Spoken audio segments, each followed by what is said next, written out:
இந்த நல்ல ஆராதனைகளுக்காக நாம் ஆண்டவருக்கு நன்றி சொல்லுவோம். கடந்த 7 மாதங்கள்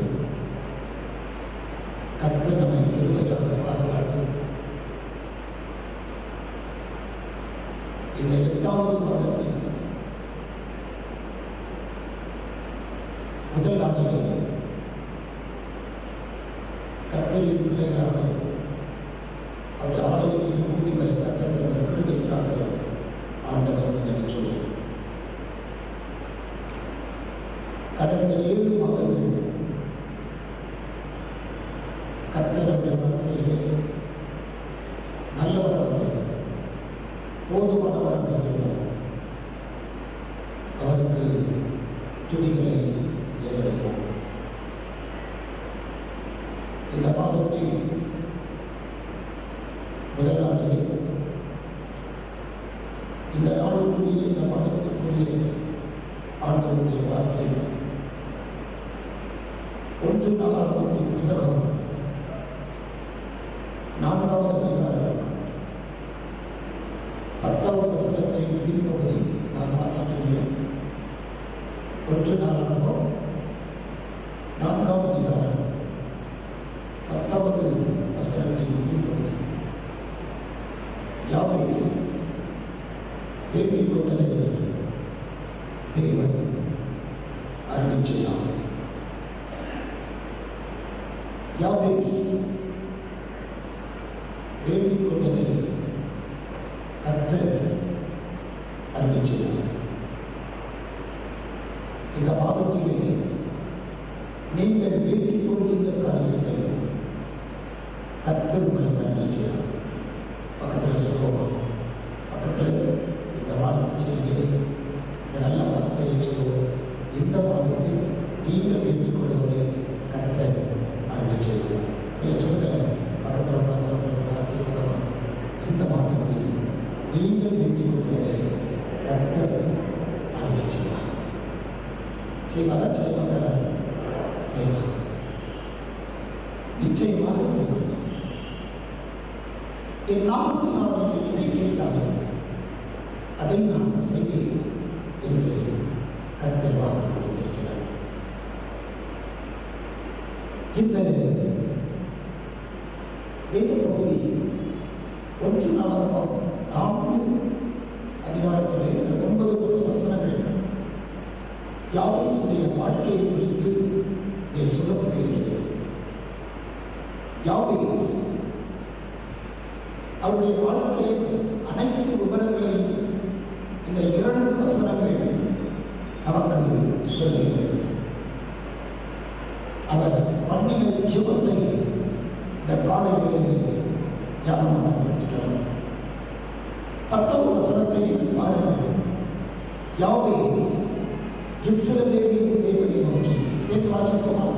திருமணை வைத்திருக்கிற அனைவரும் சேர்ந்து இந்த வசனத்தை வாசிப்போம். யாபேஸ் இஸ்ரவேலின் தேவனை நோக்கி, தேவனே என்னை ஆசீர்வதித்து என் எல்லையை பெரிதாக்கி உமது கரம் என்னோடு இருந்து தீமை என்னை துக்கப்படுத்தாதபடிக்கு இதற்கு என்னை விலக்கி காத்தருளும் என்று வேண்டிக் கொண்டார். அவன் வேண்டிக் கொண்டதை தேவன் அறிந்தார். அவன் வேண்டிக் கொண்டது கர்த்தர் அறிவித்தார். யாபேஸ் கேட்டது கர்த்தர் கொடுத்தார். நீங்க எதை கேட்கிறீர்களோ, இந்த மாதத்திலே அவருடைய சந்நிதியில் எதை விரும்பி கேட்கிறீர்களோ கர்த்தர் அதை உங்களுக்கு அறிவித்தார். யாபேஸ் அவருடைய பெயருடைய அர்த்தம் வேதம் சொல்கிறது 9வது வசனத்திலே, அவன் தாய் அவனை துக்கத்தோடு பெற்றேன் என்று சொல்லி அவனுக்கு இடம்பெற்றார். யாபேஸ், அவன் யாபேஸ் என்ன அர்த்தம்? துக்கம். நான் நினைக்கிறேன், அவன் குழந்தையாக இருக்கும் பொழுது எல்லாரும் போட்டிருப்பாங்க, யாபேஸ்க்கு பாப்பான்னு சொல்லி போட்டிருப்பாங்க. ஆனால் அவன் வளர்ந்து வருகின்ற சமயத்தில், வளர்ந்து வருகின்ற நாட்களில் நிச்சயமாக அவனுடைய பேருக்கு அர்த்தத்தை அவனுடைய பெற்றோர் சொல்லிக் கொடுத்திருப்பாங்க. இப்ப யோசிச்சிருப்பாங்க, எல்லாரும் யாபேஸ் போடுறாங்களே அப்படி சொல்லி யோசிச்சிருப்பாங்க. அப்போ உள்ளத்தில் தென்பட்ட காரியம் இதுவாக இருந்திருக்கிறார். எல்லோரும்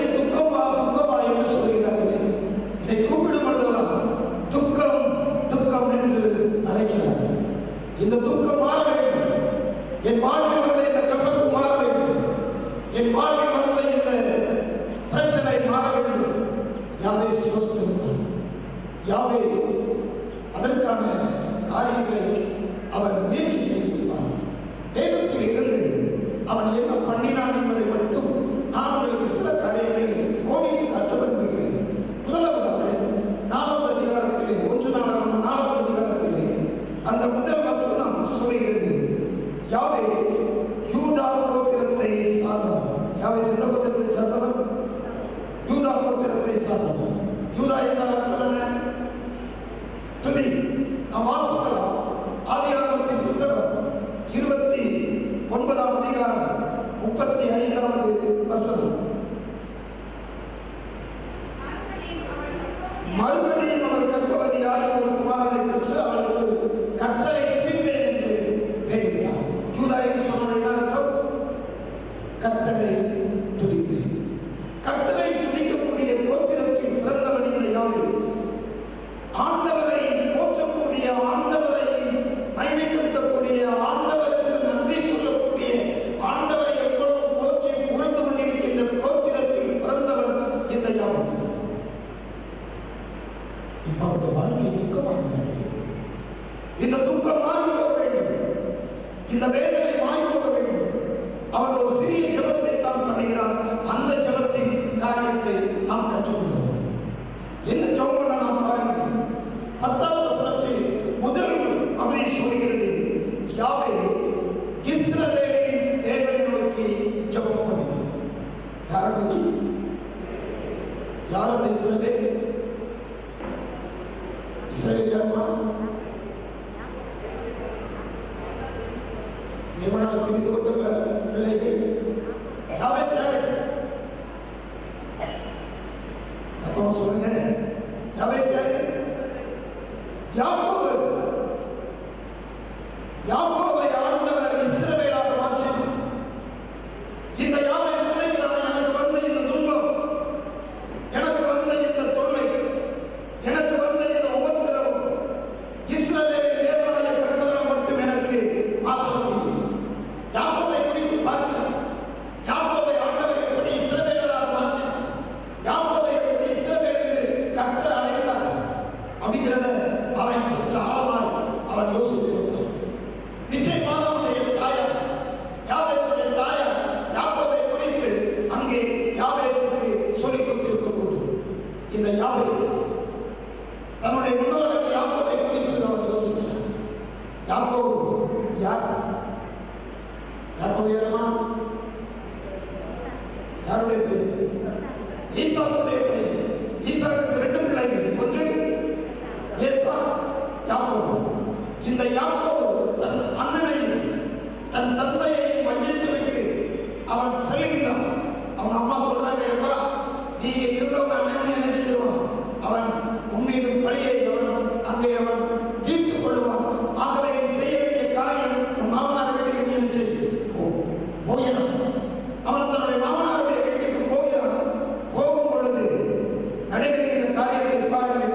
ஆதியாகமத்தின் புத்தகம் 28ஆம் அதிகாரம் 11ஆம் வசனத்திலே பாருங்கள். ராத்திரி ஆயிடுச்சு, மாமா வீட்டுக்கு போகிறான். வனாந்தரமான மார்க்கம். அந்த வனாந்தரத்திலே ராத்திரியிலே அவன் ராத்திரிகிறான். ராத்திரி அவன் இருக்கும் பொழுது கர்த்தர் அவனுக்கு தம்மை வெளிப்படுத்துகிறார். வெளிப்படுத்தி அவனுக்கு சொல்றாரு பாருங்கள்.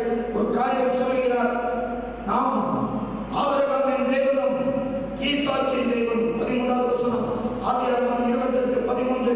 கர்த்தர் நின்று நானும் தகப்பனாகிய ஆபிரகாமின் தேவனும் ஈசாக்கின் தேவனும் ஆகிய கர்த்தர் இப்படத்திலிருக்கிற இந்த பூமியை உனக்கு தருவேன். உன் சந்ததியை நான் ஆசீர்வதிப்பேன். உன் சந்ததி இந்த வம்சத்துக்குள் ஆசீர்வதிக்கப்பட்டிருக்கும். 15வது வசனம் யாராவது ஒரு வாசிக்க பாருங்க. நான் உன்னோடு இருந்து நீ போகிற இடமெல்லாம் உன்னை காத்து இந்த தேசத்துக்கு உன்னை திரும்பி வர பண்ணுவேன். நான் உனக்கு சொன்னதை செய்யும் அளவும் உன்னை கைவிடுவதில்லை என்று கர்த்தர் அங்கே யாக்கோபை ஆசீர்வதிக்கிறார். யார் ஆசீர்வதிக்கிறார்? யார்?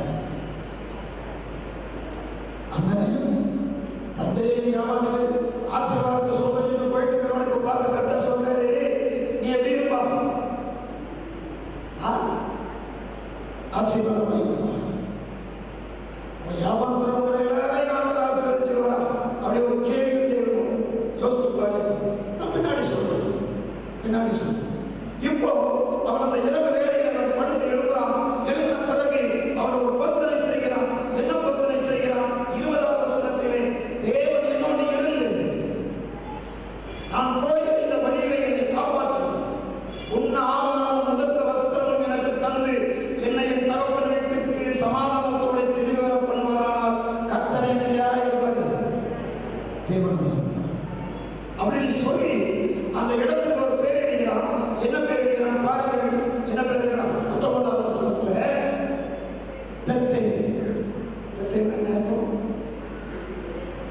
ஆதியாகமம் 28:19 பெத்தேல் என்றால் என்ன அர்த்தம்?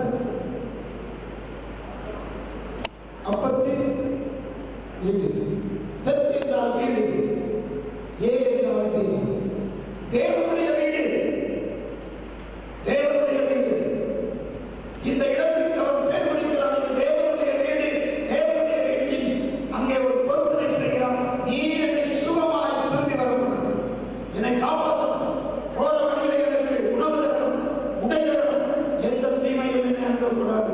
எனக்கு அருமையான ஆண்டவருடைய பிள்ளைகளே, கடவுளின் ஆலயத்தில் வந்திருக்கின்றனர், தேவனுடைய சந்நிதியில் வந்திருக்கின்றனர். பொருத்தனையோடு நாம் ஜெபிக்கின்ற பொழுது ஆண்டவர் நம்மை ஆசீர்வதிப்பார். ஹல்லேலூயா. இப்போ பாருங்க, கதை சொல்லிட்டு போன நேரத்தில் மாமா வீட்டுக்கு போயாச்சு. மாமா வீட்டில் கர்த்தர் அவரை ஆசீர்வதிக்கிறார்.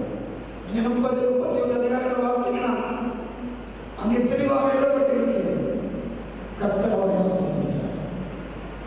இப்போ மாமா வீட்டில் இருந்து தன்னுடைய சொந்த இடத்துக்கு வருகிறார். தன் சொந்த இடத்திற்கு வரும் பொழுது அங்கே நடக்கிற காரியத்தை பாருங்கள். இப்போ வரணும், எல்லாத்தையும் அவன் எடுத்துக்கொண்டு மாமா வீட்டிலிருந்து புறப்படுகிறான். அப்போ ஒரு காரியம் சொல்லுவான். ஆதியாகமம் 32ஆம் அதிகாரம் 10வது வசனம் வாசிங்க. அடியேனுக்கு தேவனை காண்பித்த எல்லா தயவுக்கும் எல்லா சத்தியத்துக்கும் பாருங்கள். இப்போ சொல்றான், கர்த்தாவே நான் எவ்வளவு பாத்திரமானாங்க, நீர் எனக்கு ஆசீர்வாதத்திற்கு, நீர் எனக்கு உதவி செய்திருக்கு, நீர் எனக்கு நன்மை செய்திருக்கு, நீர் எனக்கு கிருபை பாராட்டிருக்கு. எப்படி போன தெரியுமா? அவர் சொல்கிறார், நான் கோலும்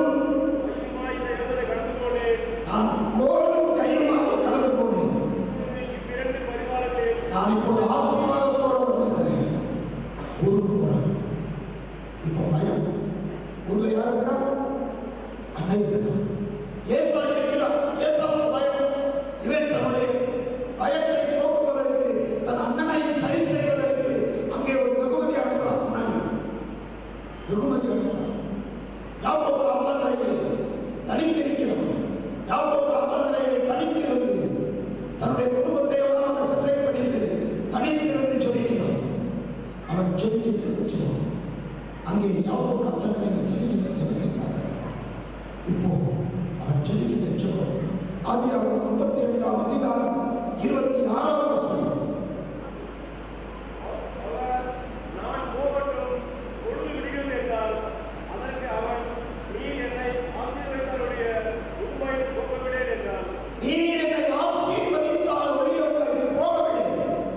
இந்த காலையிலே ஆண்டவருடைய பிள்ளைகளே, இந்த மாதத்திலே ஆண்டவருடைய சமூகத்திலே இந்த யாக்கோபு ஜெபித்தார், நீர் என்னை ஆசீர்வதித்தால் ஒருவரை நான் நினைச்ச மாட்டேன், போக விட மாட்டேன். ஆனா போராட்டம் நடக்குது, பெரிய பிரச்சனை நடக்குது. இப்போ கர்த்தர் பேர கேட்கிறாரு, உன் பேரு என்ன இருக்கிறீங்க? அதை சொல்றான், என் பேர பேர் யாக்கோபு. நல்லா கவனிக்கணும், யாரை ஏமாத்தினான்? தந்தையை ஏமாத்தினான், சகோதரனுடைய காரியத்தை வகித்து எடுத்துக் கொண்டான். ஆனா இந்த யாருக்காக ஏமாற்ற முடியாது, கர்த்தரிடத்தை ஏமாற்ற முடியாது. கர்த்தருடைய சந்நிதியிலே யாக்கோபு தன்னை ஊற்றுகிறான். நான் யாக்கோபு தான், நான் எத்தனை தான், நீங்க தான் என்னை ஆசீர்வதிக்கணும், நீங்க தான் என்னை ஆசீர்வதிக்கணும்.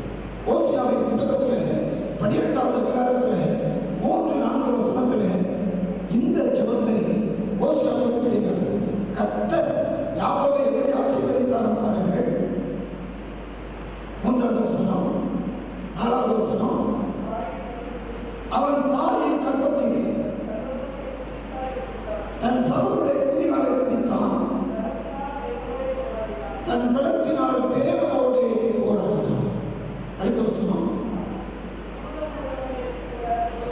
அவன் தூதனானவரோடு போராடி மேற்கொண்டான், அழுது அவரை நோக்கி கேட்கிறான். பெத்தேலிலே அவர் அவனை கண்டு சந்தித்து அவரிடத்தில் நம்மோடு பேசினார். கர்த்தர் ஆசீர்வதிப்பார். இந்த இடத்துல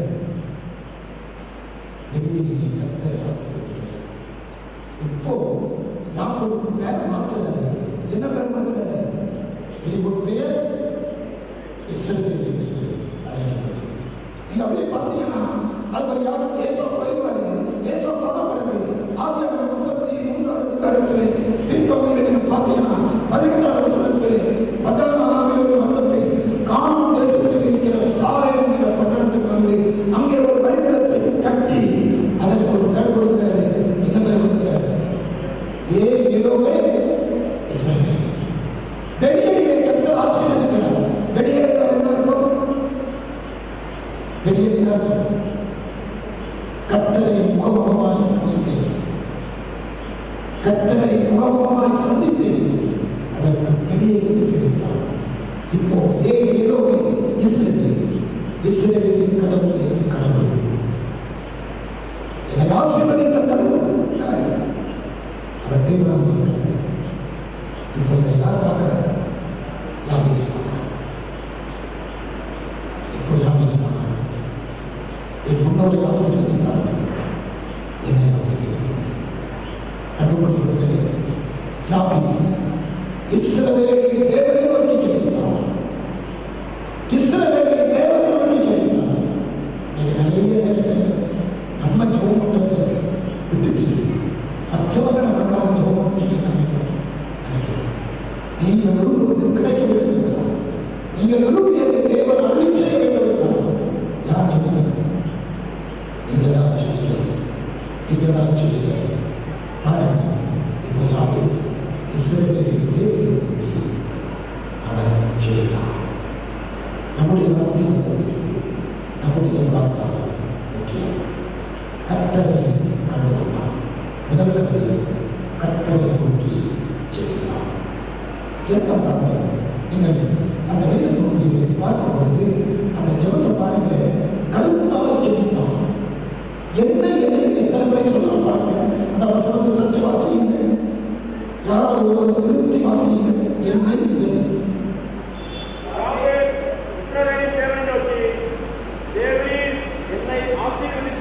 பாருங்க, ஒரு வார்த்தை போதும். தேவனை என்னை ஆசீர்வதித்து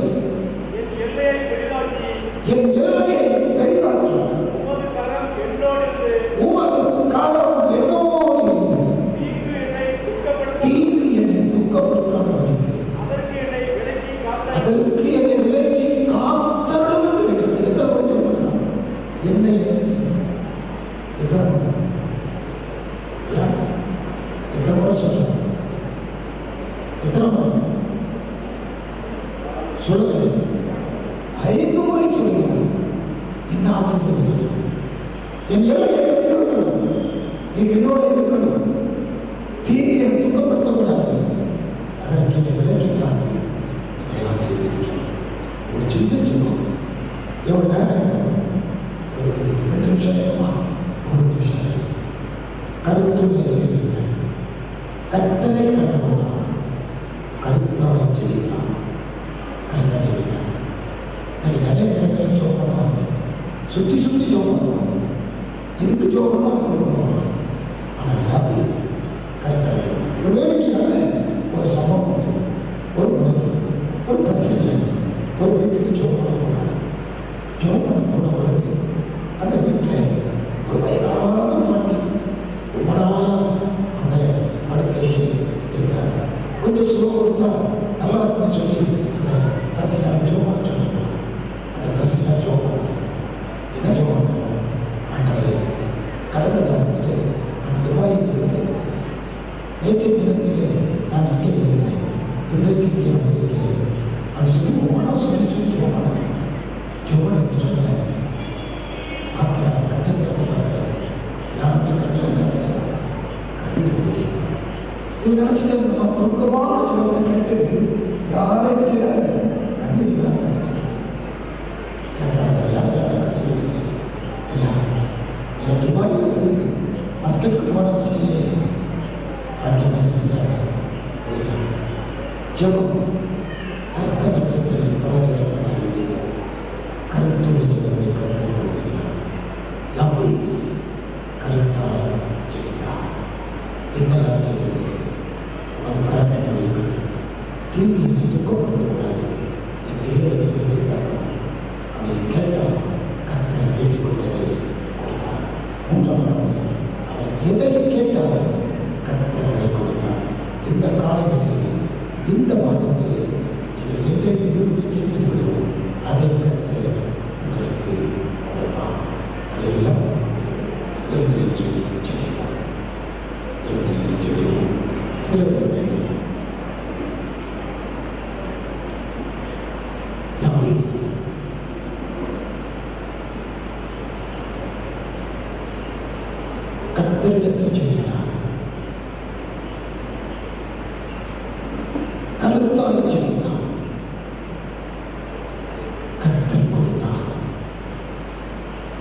யாபேஸ்